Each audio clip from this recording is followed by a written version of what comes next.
A chill runs down your spine, the air thick with anticipation. Your fingertip rests lightly on the planchette, a heart-shaped pointer as it trembles on the board, almost as if it has a life of its own. Letters and numbers stare back, promising answers to questions you hesitate to ask, questions that linger in the back of your mind. This is the allure of the Ouija board, a portal to the unknown that has fascinated and frightened generations, a bridge between the living and the dead. Is it a harmless game or something more? A simple pastime or a gateway to the supernatural? A tool for communication with the spirit world or a doorway to unseen dangers? The line between curiosity and fear blurs. For over a century, the Ouija board has been shrouded in mystery, sparking debates about its true nature and purpose.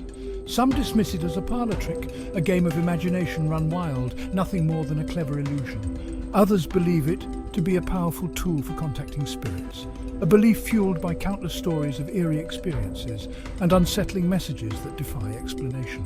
Whatever your stance, the Ouija board's enduring presence in popular culture speaks to our fascination with the supernatural and our yearning to connect with what lies beyond the veil, a mystery that continues to captivate us.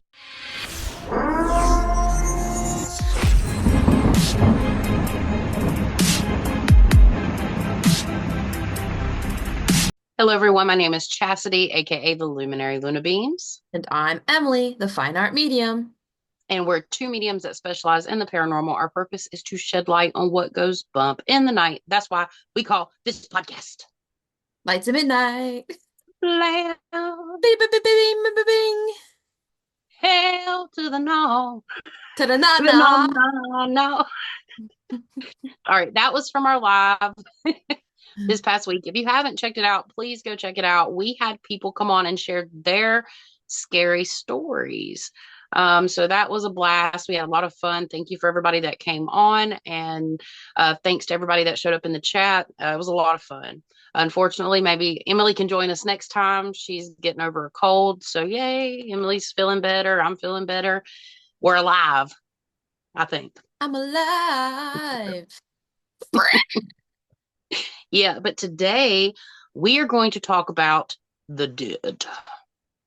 Dun, dun, dun. Yes, as you see, I made a little Ouija board with the Lights of Midnight podcast up here, and that's what we're going to be talking about. Ouija boards, and kind of like Ouija boards versus spirit boards. So this is going to be kind of a shorter video. We just wanted to kind of cover this topic. It's been a while. We have covered this topic in our audio only podcast that you can find. Season 1 has a plethora of information across 30 episodes, 60 hours plus of content. It is not visual. It is only audio. You can find it on Apple, Spotify, anywhere you get your podcast, or right here on YouTube. I've said that a lot. But yeah, so we're going to discuss that. Emily has already made a little bit of history about Ouija boards and spirit boards. So what we're going to do first is we're going to go ahead and roll that footage. The story of the Ouija board begins not in a darkened seance room, but in the bustling world of 19th century American entrepreneurship, where innovation and opportunity were the lifeblood of progress. Elijah Bond, a businessman from Baltimore, patented the Ouija board in 1890, forever changing the landscape of spiritual communication. Bond, however, was not the sole inventor. He capitalized on the growing popularity of talking boards, devices used by spiritualists to communicate with spirits, which were becoming a cultural phenomenon. These earlier talking boards were simple affairs, often homemade, consisting of a board with letters and numbers and a movable pointer, reflecting the ingenuity of their creators. Bond saw an opportunity to refine and market this concept, transforming it into a commercial product. He partnered with Charles Kennard and William Fuld, who played crucial roles in manufacturing and promoting the Ouija board as a novelty game, bringing it to a wider audience. Despite its association with the spiritualist movement, Bond and his partners initially marketed the Ouija board as a harmless form of entertainment, a way to while away the hours and explore the mysteries of the unknown, blending curiosity with a touch of the supernatural. The Ouija board's rise coincided with the burgeoning spiritualist movement of the late 19th and early 20th centuries. a time when people were increasingly fascinated by the idea of communicating with the afterlife. Spiritualism, a belief system centered on the ability to communicate with the dead, found fertile ground in a society grappling with immense loss and seeking solace in the face of death, especially after events like wars and pandemics. Seances, often conducted in dimly lit parlours filled with an air of mystery, became a popular way for people to connect with deceased loved ones, hoping to find comfort and answers. Spiritualist medium, the Ouija board, with its promise of facilitating communication with the spirit world, quickly found a place within these spiritualist gatherings, becoming an essential tool for mediums. Mediums, individuals believed to possess the ability to channel spirits, incorporated the board into their seances, using it as a tool to receive messages from the beyond, often claiming to relay specific and personal messages. The board's mysterious movements, often attributed to unseen forces, fueled the belief that spirits were indeed communicating through this seemingly inanimate object, adding to the allure and mystique of the spiritualist practices. As the Ouija board transitioned from a mystical object to a mass-market sensation, another layer of intrigue began to unfold: its psychological allure. What is it about this simple board and planchette that captivates us so deeply? Experts suggest that the Ouija board taps into the human subconscious, acting as a mirror to our innermost thoughts and desires. The ideomotor effect, a psychological phenomenon where an individual makes movements unconsciously, plays a crucial role in this experience. When participants place their hands lightly on the planchette, tiny involuntary muscle movements can cause it to move, giving the illusion that an external force is at work. But there's more to it. The communal aspect of using a Ouija board, the shared experience of asking questions and witnessing the answers unfold, creates a powerful sense of connection and mystery. This social dynamic, combined with the board's storied history and mystique, makes it a compelling tool for exploring the unknown. In essence, the Ouija board serves as a bridge between our conscious mind and the hidden depths of our psyche, offering a unique blend of psychological intrigue and communal storytelling. This enduring allure ensures that the Ouija board will continue to captivate and fascinate generations to come. Hey, Chastity, What? I see dead people. Yes, yes. So first and foremost, now that we have a little bit of history, we're just going to go ahead and jump right in. What is the said difference between, from our opinion, the said difference between a spirit board and a Ouija board? What have you heard, Emily, about a spirit board versus a Ouija board? Well, if you watched the history, technically it was a spirit board first that then became a Ouija board based off of branding and all that stuff. But with that being said, in the spiritual community, they are seen as two different things now. And I would say the Ouija board, it has more of a programmed purpose based off of what it was originally created for back when it was considered a spirit board, and that's more of the mass production of the board itself. But then you have people that will use a spirit board. I feel like spirit board is more, I don't want to say just handmade, but I feel like it's very similar in like the purpose, but it's more for just divination purposes in general. So it doesn't have like that pre-programmed thing situation that the Ouija board does, even though they're technically almost one and the same, but it's more specifically set for a broad sense of general purposes, kind of like tarot and oracle cards. Yeah, I can agree with that. Spirit boards, they're more personalized. You put the meaning in them. A lot of times people will put symbols on the back of their spirit boards with different instructions and how those spirit boards are used. So they're typically used in a very similar fashion. I found that through, just the feeling that I've got from the Ouija board versus spirit board. It's very similar to using like a pendulum and like a board. Okay. It's very similar. Honestly, you can put crystals on the spirit board. They're made, again, they even have different spirit guides associated with the spirit board. Different spirits step in, just like with cards or any type of divination tool, unless it's being moved by the individual. For me, like pendulums, they are moved with the intent or the unknowing subconscious of the individual. Sometimes they're moved by the spirits, which you may see a little bit of that action in my upcoming shameless plug video for the Trivet Clinic. That should be coming out around the end or the beginning of the year. We actually played around with the pendulum. It was quite interesting what happened.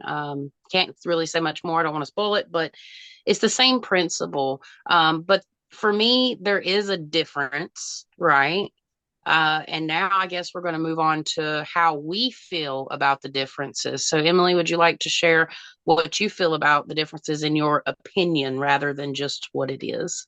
Yeah, I mean, in terms of like the Ouija board, I feel like because in the creation and then social media and movies, now there's like this pre-programmed intention behind it. And I feel like because of that, that's why you're going to get more on the negative side of things versus if you make your own like spirit board, but it depends too on the person. There's too many variables that have to be considered because they can be used and be perceived and work the same if your intention is similar when using either or, really. If you think that a spirit board is the same as a Ouija board, already having that pre-programmed notion of it, I feel like they'll work similarly and you might have similar like negative effects to it. And then the difference, the energy too is different. I agree with you.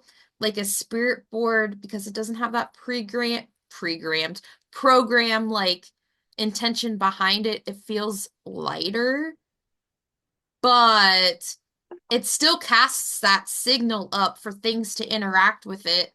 Like when you have any type of intention of communication with spirits or entities in general, it's still both of them kind of still cast that signal. So it's kind of, I think it depends on the person and what their intentions are when using either or. Yeah, and I really can't add anything else to that because I mean, me and Emily, we kind of started doing all this together. So we have a lot of the similar opinions. We just have a Mhm. lot of similar opinions on things. But I will add this when you are intending to use a Ouija board, spirit board, basically the same thing but different.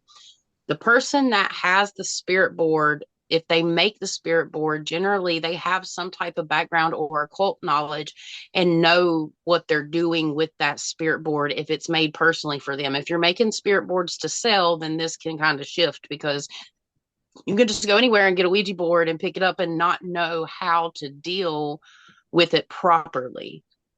So there is proper procedures when you're divining, when you're doing divination.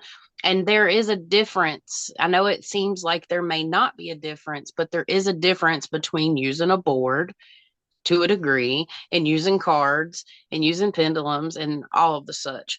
Because there's like, what's the difference? We actually talk about that again in our divination episode back in season 1 of the podcast. If you want to learn a lot more and have a big 3-hour episode full of content, that's where you'll want to go to learn more. But yeah, so people go in the store, they buy it generally. Most of the time, it's young kids. I mean, sometimes it's adults. It's for fun. It's out of curiosity. If you have a spirit board, most of the time you've done your research, you know what you're doing.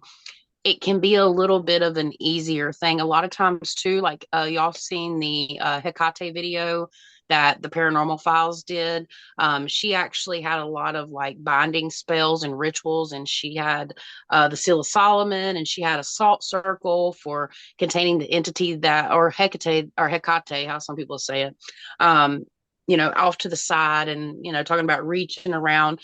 Generally, there's no there's none of that when somebody's using a Ouija board. Is it possible? Absolutely. Sure. But again, we have found that there is a certain association with the Ouija board that makes it a bit more dangerous. But does that make them both dangerous to a degree? It can be for the people that don't know what they're doing. That's flat out. I don't need to use fancy words. If you're not privy on how to protect yourself, how to call in spirits, because you are calling in spirits that are not of your own, meaning not your own gods, to communicate with, you can get medium. Some people think they get super high vibrational beings. I'm not one of the people. I don't believe that. Some people do. They believe they can talk to angels through these boards. I'm not a believer in that. And I'm not going to argue with anybody. Like, that's just my belief. I'm not entrenching or trying to force my beliefs on anybody here. If they end up watching this video, I'm not a believer that you talk to angels that way. That's done through a personal spiritual connection for a reason. It happens through you, and you can feel the difference. I'm trying to see if there's anything else. We're going to talk a little bit more. We have a few more things to discuss, so we'll probably just go ahead and jump into the next question or topic. So what can happen when you use a Ouija board for folks that, I laugh because I've used one like an idiot. Honestly, I was an idiot when I did it. But we've had clients, so we're going to talk about what can happen, what we've seen happen, and some personal experiences. Yeah. Well, as any type of method of spiritual communication, you can cast a signal which brings things into your space. So you can become an energy or battery for things that are attracted through that. What do you want to call it? It's like a lighthouse, a signal. You send up a signal. Yeah, it's like basically you make yourself a lighthouse for communicating. Yep. Oh, there's a ghost. I see a ghost. There he is. Yeah. But yeah, you're casting a signal, and then the things that see that signal interact with it, and then they use you as the battery, and then depending on the entity or spirit or being, they can also create a portal through that energetic connection with you. Yes. Which creates energy threads between you and that being or entity, whatever, you may end up coming in contact with. And if you're not a person that is open to any type of spiritual senses, it may not be the best thing for you to do. Notice we're not telling anyone what to do here, because so we have met people in the spiritual community, of course, that have different beliefs, and we respect that. But I did want to add this one thing. I've seen other people use these boards openly and not really talk about the positive, negative sides to this. And we have had clients, a lot of my clients at some point have used a Ouija board, specifically, not as much spirit boards, but people have made like little, even just on paper. Okay. Anything that symbolizes like this on paper, and they've ended up having bad experiences. For example, trying to think, when I used the Ouija board, I was 85% positive that it wasn't going to work. I did not have fear going into it at all, because you could argue the point like, oh, you're already fearful, so you're bringing that in. I was not. I thought it was a bunch of bull crap. Okay. No, hell to the no. It wasn't. It worked. It worked with my friend, and me and my friend were pretty much the only people that did it. I did bring in one neighbor kid from the street over, and he didn't believe it, but I would specifically ask questions like, what's my social security number? For whatever reason, my mother drilled that in my head at about 10 years old. So I don't know. I know it by heart though.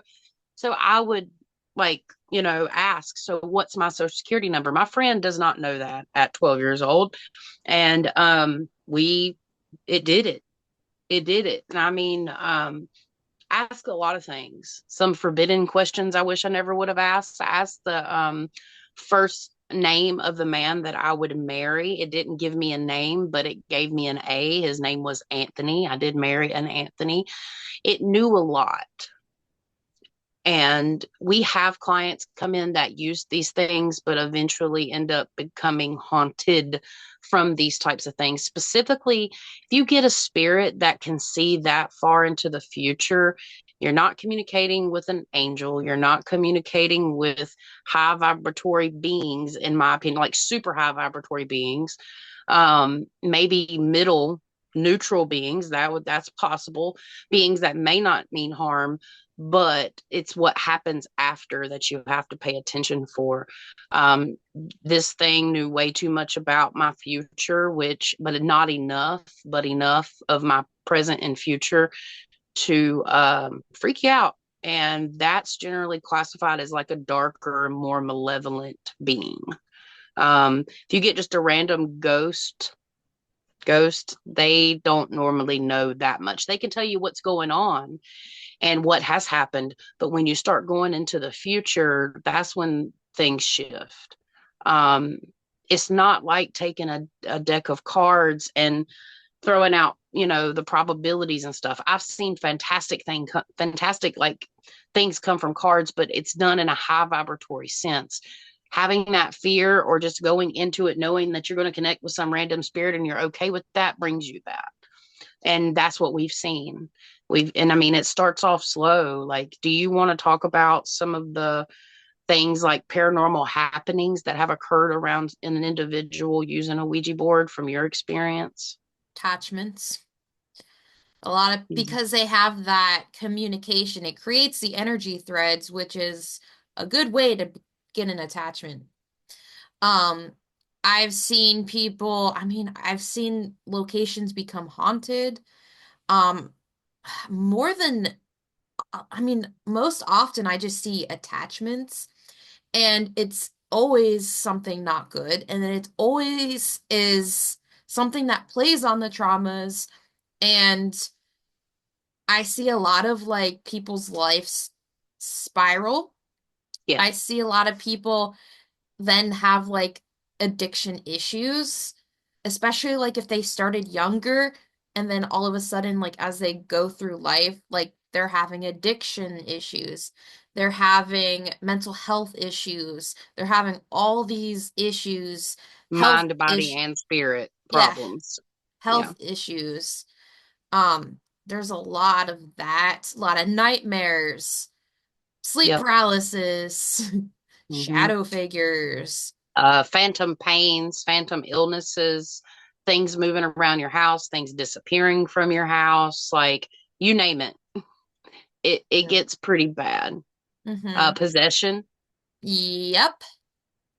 It doesn't always have to be full-blown possession, but the attachments can turn into a true possession, which is rare in a way, depending on your beliefs. I've seen a lot of people throw out something, but it comes in the form of energy in your body. It literally is held within your aura, when it comes to attachments, which we've discussed before. We're not going to get too deep into that, but yeah, it's been a lot.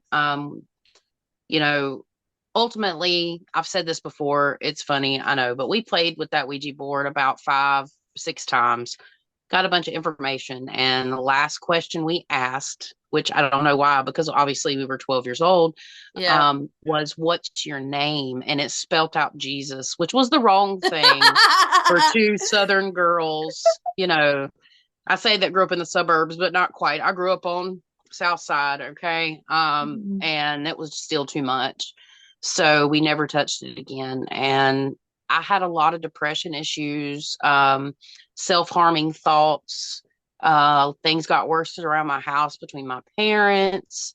Already had a bunch of other problems without airing it out, but alcohol, drugs, not in my field, basically later on in life, but I don't think that had anything to do with the Ouija board per se. But yeah, it did. and there's still a darkness there. There was already like spirits in that house too. I actually woke up at 14, and I can't say this, it wasn't from the Ouija board, but I woke up out of sleep and I slept in a day bed in my teenage years. And I had like that trundle underneath everybody had for a friend, you know, and I had an armoire, which is a closet, in case nobody knows what those are. I'm pretty sure a lot of people do, but maybe just in case. And in front of the closet was a solid white figure of a man, and he wasn't scary. Opened my eyes, I saw him, he disappeared.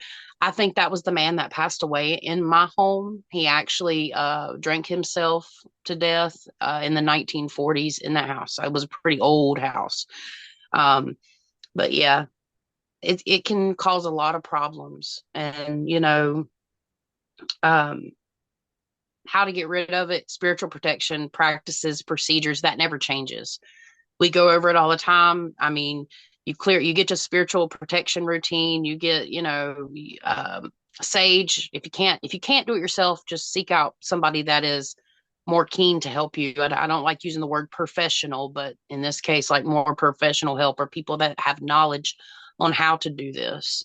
Um, that's all you can do, and denounce it and get rid of that board. But even if you get rid of the board and it has opened up a doorway, so to speak, or a portal and energy threads, you can do visualization techniques to cut those energy threads. You can denounce it, you get rid of it, but you still have to get your house back in order. Energy grids and all that kind of stuff, which we've talked briefly about, but that's just basically the energy lines in your house that separate dimensions.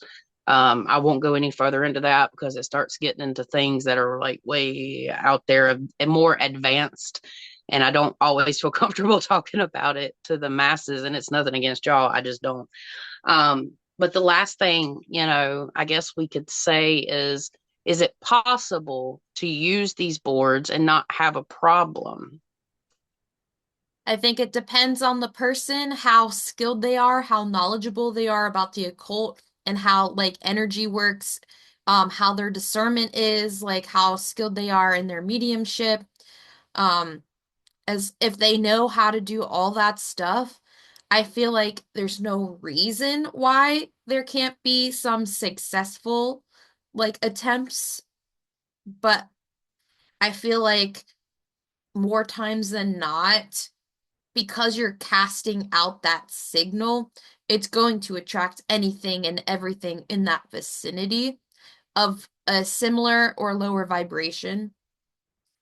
Um, but when you have more customizable spirit boards like that you build yourself with better like protection, um better protection methods, or just like kind of like how they had it in that video with Yeah. Colin, like fail safes and stuff.